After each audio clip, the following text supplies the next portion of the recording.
असम में किस तरीके से भारतीय जनता पार्टी ऐसा लग रहा है कि अपनी सरकार को वहां पर रिपीट कर सकती है। सर्बानंद सोनोवाल हालांकि लोकप्रियता के मामले में हेमंत बिस्वा शर्मा से 1% पीछे जरूर नजर आए, लेकिन बीजेपी प्लस को 48% वोट के साथ 75 से 85 सीटें मिलती हुई दिख रही हैं। ये कमोवेश वैसा ही आंकड़ा है जैसा पिछली बार बीजेपी को हासिल हुआ था असम में, और 2019 के लोकसभा चुनावों के विधानसभा सेगमेंट्स के आधार पर हम कह सकते हैं 75 से 85 बीजेपी। कांग्रेस प्लस जिसने एआईयूडीएफ के साथ गठबंधन किया था, गठबंधन की बहुत चर्चाएं हुई थी और देखना था कि क्या उसके गठबंधन पार्टनर्स यहां पर कर सकते हैं, लेकिन 40 से 50 सीटों पर वो सिमटे हुए दिख रहे हैं। मोदी का फैक्टर असम में दिखाई दे रहा है। ये एग्जिट पोल के जो अलग अलग सवाल लोगों से पूछे जाते हैं उसके आधार पर हम आपको बता रहे हैं, और इसीलिए भारतीय जनता पार्टी की जो सरकार है वहां पर गठबंधन की जो सरकार है वो 75 से 85 के बीच नजर आ रही है।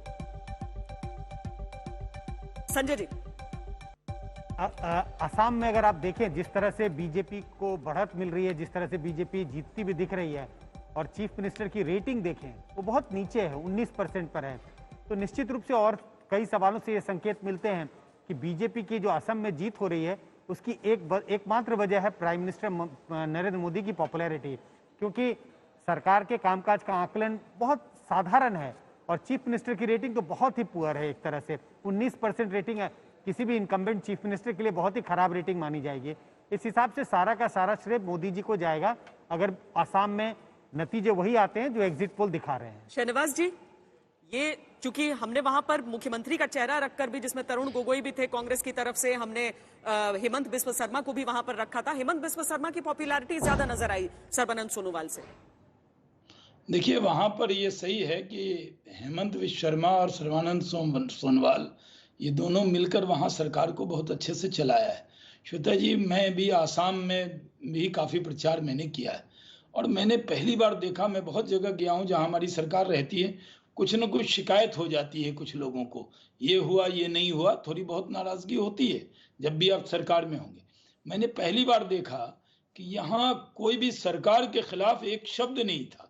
उनका गठजोड़ हो गया इसलिए वो लड़ाई में है ये कह रहे थे लोग, और उनका गठजोड़ रिएक्शन भी किया है, क्योंकि एआईयूडीएफ के बारे में जो तरुण गोगोई की राय थी, जो पूर्व मुख्यमंत्री थे, वो उनके बेटे की या कांग्रेस के आज के नेतृत्व के नहीं है।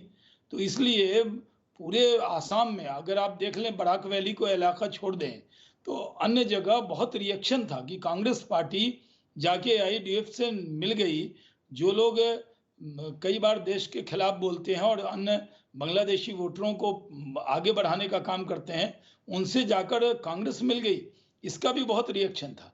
इसलिए अगर आपका एग्जिट पोल आने से पहले अगर दिल्ली में चर्चा करते तो हर कोई कह रहा था बड़ा टाइट है, बड़ा टाइट है।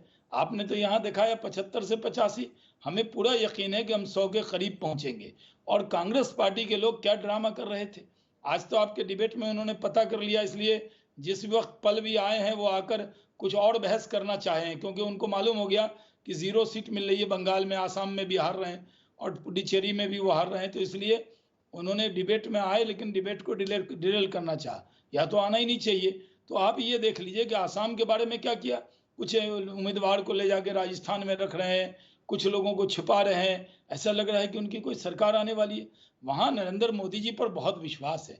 क्या क्या दुष्प्रचार बीजेपी और मोदी जी के खिलाफ नहीं किया कांग्रेस के लोगों ने एआईयूडीएफ के साथ मिलकर, लेकिन वहां की आवाम को पता है कि अगर आसाम की सबसे ज्यादा आसाम को कोई प्यार करता है तो हमारे नेता नरेंद्र मोदी जी करते हैं।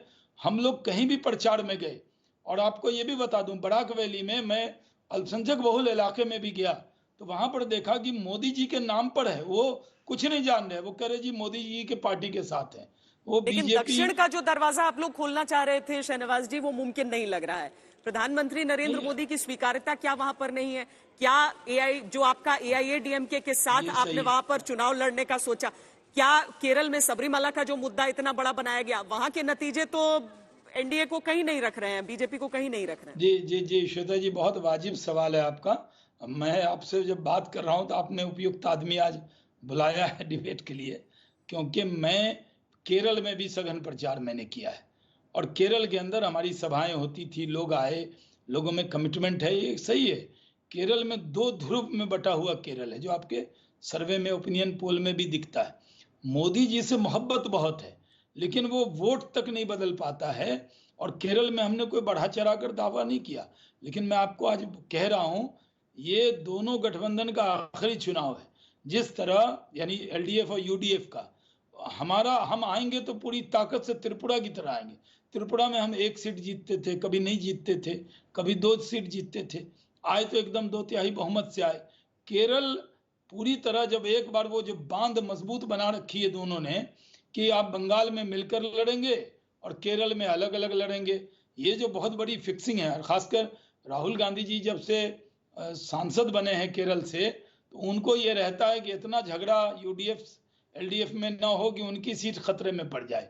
इसलिए मुझे तो लगता है एक एमपी की सीट के लिए कांग्रेस वहां एलडीएफ को लगता है कि अंदर उनका समझौता था कि भाई बंगाल में हम मिलकर लड़ेंगे तो क्या संदेश जाएगा।